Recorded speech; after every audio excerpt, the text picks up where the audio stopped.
झनक से मिलने के लिए आधी रात में पहुंच गया अनिरुद्ध। झनक को लेकर है अनिरुद्ध के मन में कई सवाल। बृजभूषण भगाएगा अनिरुद्ध को अपने घर से। जी हाँ दोस्तों, हम बात करें स्टार प्लस के शो झनक की। तो दोस्तों, जैसे कि पार्टी में सब कुछ खुलासा तो हो गया है और झनक की भी सच्चाई सामने आ गई है। अनिरुद्ध काफी खुश है और वो झनक को देखकर काफी ज्यादा खुश हो जाता है। लेकिन साथ ही यहाँ अनिरुद्ध के मन में कई सवाल झनक को लेकर है कि ये मेरे सामने थी, लेकिन फिर भी नूतन बनने का नाटक क्यों किया।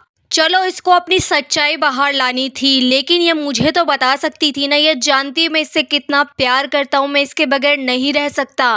कितने बार मैंने महसूस किया कि ये झनक ही है। मैंने इससे रिक्वेस्ट की, लेकिन यह मेरी तरफ देखी भी नहीं। मैंने बात करने का तरीका बदल दिया, मुझसे कई बार बदतमीजी भी की और मुझसे डिस्टेंस मेंटेन करने की कोशिश की। झनक ने मुझे धोखा दिया है। झनक को मुझसे ये सच्चाई नहीं छुपानी चाहिए थी, उसे मुझे बता देना चाहिए था। मैं भी उसका इस प्लान में साथ देता। तो पार्टी में आप देखने वाले हैं, अनिरुद्ध झनक को गले लगा लेता है और उससे कई सारे बातें करना चाहता है, लेकिन बृजभूषण को तो काफी गुस्सा आ रहा होता है। उसने अपनी बेटी को कह दिया था कि अनी से नहीं मिलना है, उससे दूर रहो। झनक भी अपना हाथ छुड़ाने लग जाती है अनिरुद्ध से। उसे कहती है कि आप दूर रहिए मेरे से, मेरी मजबूरी थी इसलिए मैंने आपको कुछ भी नहीं बताया। हाँ, मैं झनक हूँ, मैं लौट चुकी हूँ, मैं जिंदा हूँ, आपके सामने खड़ी हूँ, लेकिन अब मैं पुरानी वाली झनक नहीं हूँ। अब मुझे कई सारे काम करने हैं अपने जिंदगी में। और रही बात आपकी जिंदगी, वो आगे चल रही है, आप अपनी जिंदगी पे फोकस कीजिए। मैंने पहले भी आपको कहा है कि आपकी पत्नी है तो अपनी पत्नी पे ध्यान दीजिए, अपने परिवार पे ध्यान दीजिए, मेरा पीछा छोड़ दीजिए।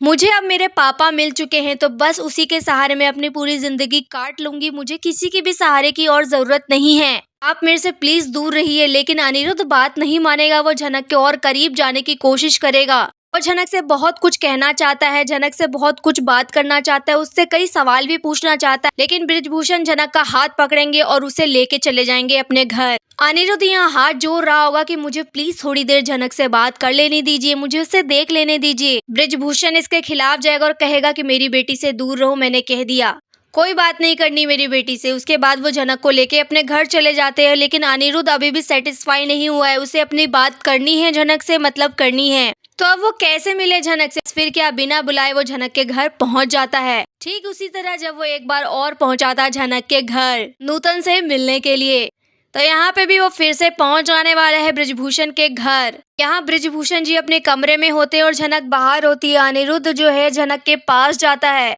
फिर यहाँ पे दोनों का रोमांटिक सीन दिखाया जाता है, मतलब दोनों एक दूसरे के करीब आते हैं। अनिरुद्ध जानबूझ के झनक के करीब जाता है क्योंकि इतने दिनों से जब झनक उससे दूर थी वो बर्दाश्त नहीं कर पाया। अब झनक उसके सामने है तो वो महसूस करना चाहता है झनक को। झनक को देख देख कर ऐसा लग रहा है कि उसके शरीर में जान आ गई है। एक जिंदा लाश बनकर अनिरुद्ध घूम रहा था, ऐसे मानो उसकी दुनिया तबाह हो गई हो। किसी चीज में उसकी दिलचस्पी नहीं थी, काम धंधे में उसका मन नहीं लगता था। हर दम हर समय सिर्फ और सिर्फ झनक के बारे में सोचता रहता था। लेकिन अब झनक सामने है तो उसे वो महसूस करना चाहता है अच्छे से कि कहीं ये पल दोबारा से ना खो जाए और जो कुछ भी बची कुची बातें हैं उसके दिल में वो झनक से कह दे। तो झनक को वो गले लगाकर कहता है कि झनक, मैं तुमसे बहुत प्यार करता हूँ, मैं तुम्हारे बगैर नहीं जी सकता। तुम नहीं जानती तुम्हारे बगैर मेरी जिंदगी कुछ नहीं है। हाँ, अर्शी मेरी पत्नी है, मेरे घर में रहती है, लेकिन मेरे दिल और दिमाग में तुम ही हो। पता है तुम्हें, तुम्हारे जाने के बाद हर चीज में तुम ही दिखाई देती थी। मेरे सपनों में, मेरे ख्यालों में सिर्फ तुम ही थी। और जब मैंने तुम्हें देखा था नूतन के रूप में, तब मैं एकदम हिल गया था, सन्न रह गया था कि अभी अभी झनक की मौत की खबर मिली है, मैंने वीडियो देखी है, लेकिन तुम सामने खड़ी हो तो मेरा दिल और दिमाग दोनों में फाइट चल रही थी।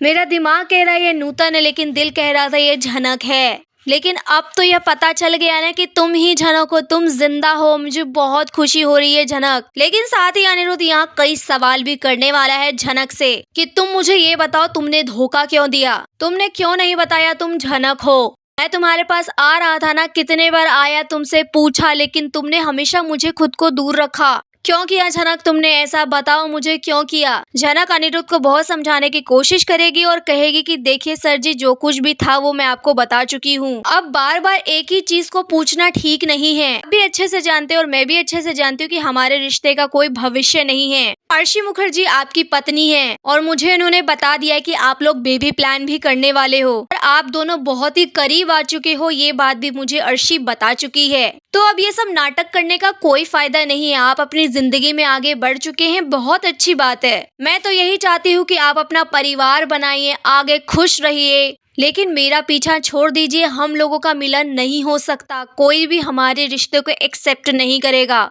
लेकिन तभी आप देखेंगे कि इन दोनों की बहसबाजी के कारण ब्रिजभूषण भी वहां आ जाते हैं और अनिरुद्ध को अपने घर में देखकर उन्हें काफी गुस्सा आने लग जाता है। वो अनिरुद्ध पे भड़कने लग जाते हैं और कहते हैं कि तुम यहाँ तक आ गए, तुम्हें मना किया है ना मैंने झनक से ना मिलो, कोई बात नहीं करनी है झनक को तुमसे, और तुम क्या बात करना चाहते हो मुझे एक बात बताओ, तुम झनक से क्या बात करोगे? तुम इससे प्यार करते हो पर शादी तो तुमने किसी और से की है, तो मेरी बेटी को तुम कैसे खुश रखोगे ये बताओ? और तुम्हारा पूरा परिवार में से एक भी बंदा झनक को पसंद नहीं करता, तो तुम कहाँ रखोगे झनक को? तो बेटा अगर शांति चाहते हो तो तुम यहाँ से चले जाओ, मेरी बेटी का पीछा छोड़ दो, झनक तुम्हारी नहीं हो सकती है। तो दोस्तों यही सब होने वाला है, यानी अनिरुद्ध जो झनक के पीछे पड़ेगा और यहाँ पे ब्रिजभूषण जो है अनिरुद्ध को झनक से दूर करने की कोशिश करेगा और असमंजस में यहाँ झनक पड़ जाएगी। और साथ ही दोस्तों अगर ये खबर आदित्य कपूर तक पहुंची कि झनक जिंदा है तो वो भी काफी खुश होने वाले हैं, आखिर वो भी तो झनक से प्यार ही करते हैं। यहाँ अभी आदित्य कपूर को दिखाया तो नहीं जा रहा, लेकिन उनकी भी एंट्री जल्द होने वाली है, क्योंकि यहाँ अनिरुद्ध जो है बेवजह झनक के पीछे पड़ रहा है। जो बात ब्रिजभूषण जी को पसंद नहीं आ रही है, तो अपनी बेटी की वो शादी करवाना चाहेंगे। जी हाँ, अपनी बेटी की वो दोबारा से शादी करवाना चाहेंगे, जिसके लिए वो लड़के की तलाश में होंगे।